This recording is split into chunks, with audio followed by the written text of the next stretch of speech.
ओम श्री गणेशाय नमः। प्रिय श्रोताओं, हर महीने चतुर्थी तिथि पड़ती है। कृष्ण और शुक्ल पक्ष में आने वाली चतुर्थी को संकष्टी और शुक्ल पक्ष में आने वाली चतुर्थी को विनायक चतुर्थी कहते हैं।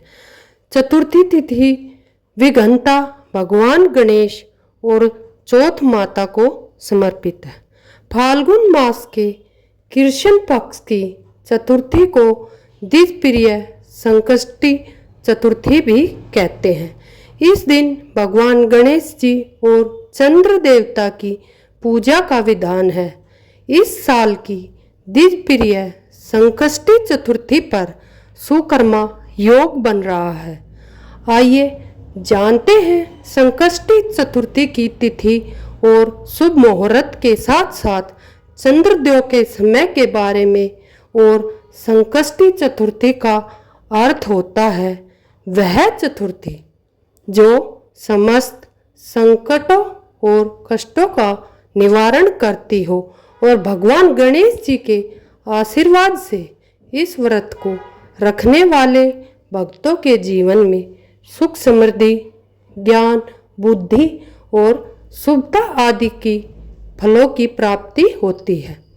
चतुर्थी का व्रत चंद्र देवता की पूजा या दर्शन के अधूरा माना जाता है। इसलिए रात को चंद्रोदय होने पर चंद्रमा को अर्घ्य देकर ही व्रत खोला जाता है।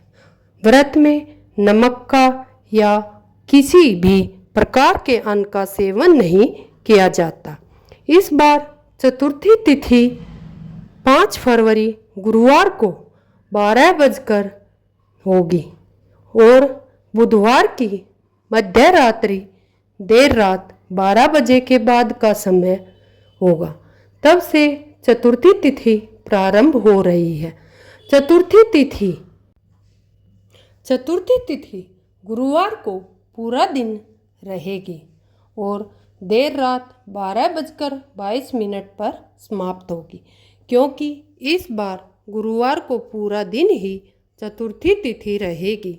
इसलिए संकष्टी चतुर्थी का व्रत 5 फरवरी दिन गुरुवार को ही रहेगा और इस दिन ब्रह्म मुहूर्त सुबह 5:32 से शुरू होगा और 6:20 तक रहेगा।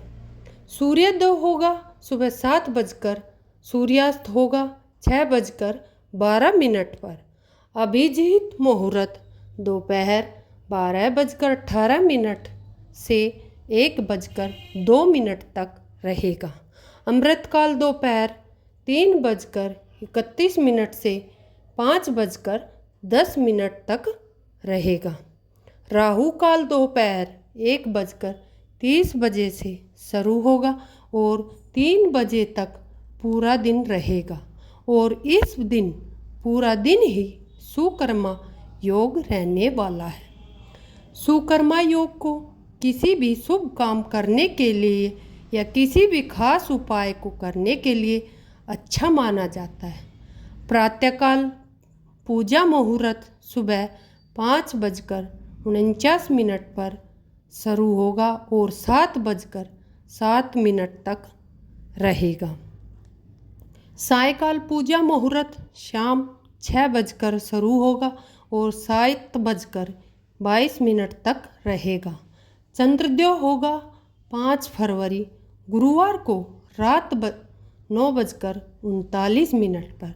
तो इस समय के बाद से चंद्र देवता को अर्घ्य देकर आप संकष्टी चतुर्थी का उपवास खोल सकते हैं। संकष्टी चतुर्थी के व्रत में भक्त सूर्योदय से लेकर चंद्रोदय तक कठिन व्रत का पालन करते हैं। इस व्रत में भगवान गणेश जी के भक्त फल तथा भूमि के भीतर उगने वाली जड़ों या वनस्पतियों का ही सेवन करते हैं, जिसमें साबूदाना, खिचड़ी, आलू, मूंगफली या फिर शकरकंदी का सेवन करना उपयुक्त माना जाता है। व्रत प्रारंभ करने के लिए सुबह स्नान आदि से निर्वृत्त होकर गणेश भगवान और चौथ माता अर्थात माता पार्वती जी की विधि विधान से पूजा करके व्रत रखने का संकल्प ले। दिन भर व्रत रखे और शाम के समय पूजा करे। जिनके यहाँ पर शाम के समय कथा श्रवण करने का नियम हो वो शाम के समय कथा पढ़े या सुने, नहीं तो सुबह के समय में भी आप चतुर्थी की कथा पढ़े या सुन सकते हैं। और इस दिन भगवान गणेश जी को धूप, दीप, दुर्वा, नैवेद्य आदि अर्पित करें। भगवान से अपने सभी संकटों के नाश के लिए, अपने परिवार में सुख शांति के लिए कामना करें। चौथ माता संतान की रक्षा करती है, उन्हें हर संकट से बचाकर दीर्घायु प्रदान करती है। तो चौथ माता को श्रृंगार की सामग्री अर्पित करें। उन्हें भी फलों का या घर की बनी हुई शुद्ध मिठाई का भोग लगाए। और रात के समय चंद्रोदय होने पर चंद्रमा को जल में कच्चा दूध और अक्षत मिलाकर सफ़ेद पुष्प डालकर जल का अर्घ देकर ओम सह चंद्रमा से नमः मंत्र का जाप करके 3 बार परिक्रमा करें और भगवान गणेश जी को अर्पित किए गए भोग से आप व्रत का पारण करें। भोग को प्रसाद के रूप में ग्रहण करके पारण करने के बाद आप अगले दिन आप अन्न और नमक का सेवन कर सकते हैं। यह थी आज की वीडियो। जानकारी कैसी लगी ज़रूर बताना। अगर जानकारी अच्छी लगी तो वीडियो को लाइक करें और चैनल को सब्सक्राइब करें। धन्यवाद दोस्तों।